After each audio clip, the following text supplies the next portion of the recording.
3,180 pesos worth ng farm harvest ngayong araw. May brown eggs tayo. Meron din tayong mga lettuce. Kaso, bago ako bigyan ng itlog ng mga layers, pinahirapan muna ako ba. Napakalayo ng abot. Kailangan talaga ng sipag, tiyaga, at napakaraming patience sa farming. Pero lahat yan, worth it. Umaga, ito agad na napansin ko. Boom! Wasak. So, anong nangyari? Ating layers 1. Binabag ng kambing yung net ng ating layers 1. Pasaway na kambing. Dahan-dahan mo, gusto lagi yung feeds. May feeds naman sa kanila. Kaya ito ating layers 1. Andito kay John B. Yan. Nakikipag-friend siya sila kay John B. Nagkikipaulit-ulit na namin problema tong si John B. Palaging lumalabas sa paddock. Pag lumabas, masisira ang electric fence. Malulobat ang battery. This time, i-training natin ng mabuting si John B. Bago ulit ilabas para magkaroon ulit siya ng respeto sa fence.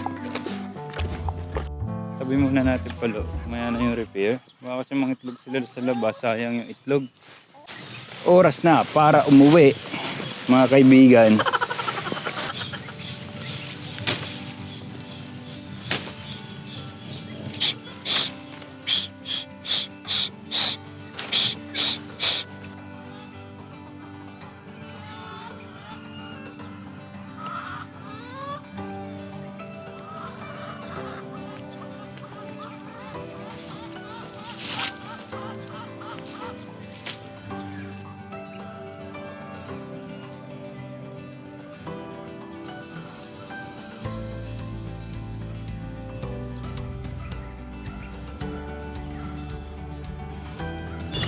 So bali yun, tingnan natin yung layers 2 kung meron din bali.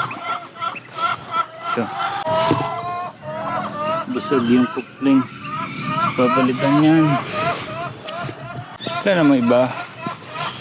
Tingnan natin ang batch 25 kung may damage.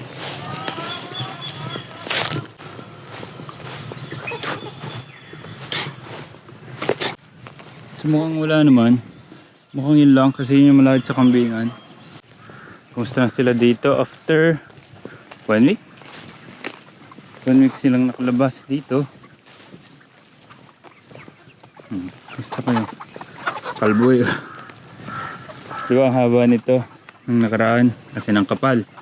Diba? Ubos. Check natin. Ayun laman.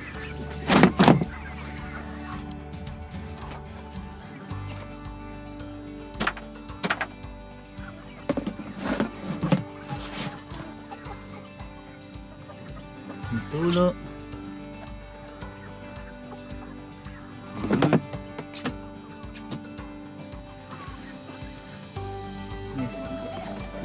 Matapos kong bisitahin ang layers, si John B. at ang batch 25 sa pasture, diretso na tayo sa main objective ngayong araw, ang magpack ng lettuce para sa farm day. Ang lalago na. So para sa ngayong araw, 18 para pang deliver dun sa order sa atin palagi na kainan. Wala man tayong uod na nakikita na. Tapos yung tira pang opisina. So magdadala tayo sa opisina kasi miss na daw nila doon. Lagi na nila akong hinahanapan. So magdala tayo. So kompleto na yung pang deliver. Yung may order naman sa office. Ang hydroponically grown lettuce ay technically hindi labor intensive. Everyday, ang normal chores, 15 minutes lang.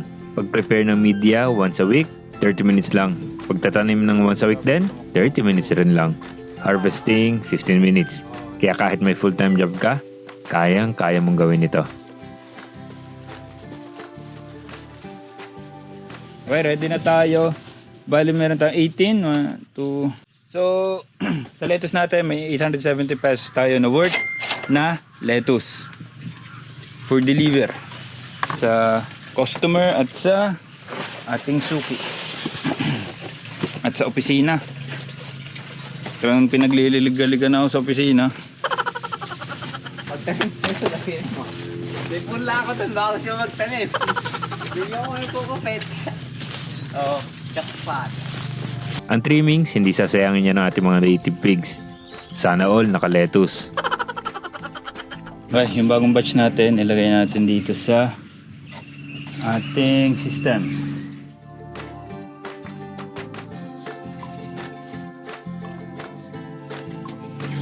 Kasi malalaki na sila.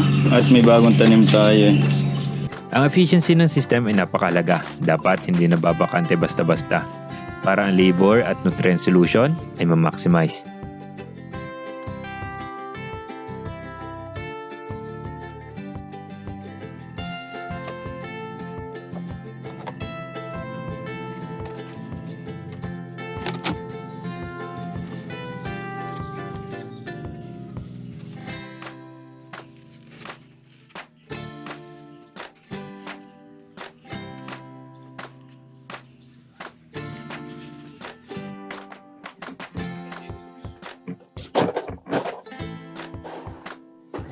Ano ba?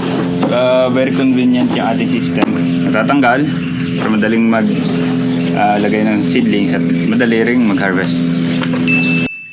Ito yung ating bagong tanim. Sila ay nakikisangat lang dito. Kaya magkaka-space na sila dito.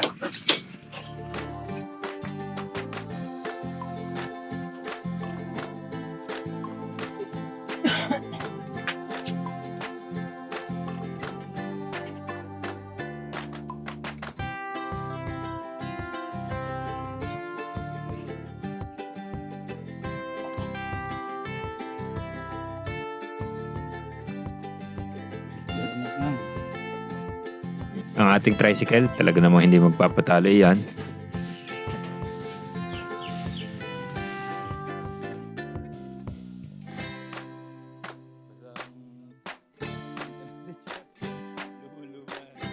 Okay, meron tayong 7 tray ng itlog. So sa 7 tray natin, meron tayong 2,310 at 870 naman yung ating lettuce, di ba? So ngayon meron tayong product na 3,180 pesos for delivery. Di ba? 3,180 pesos for delivery. So yan, dito yung ating lettuce.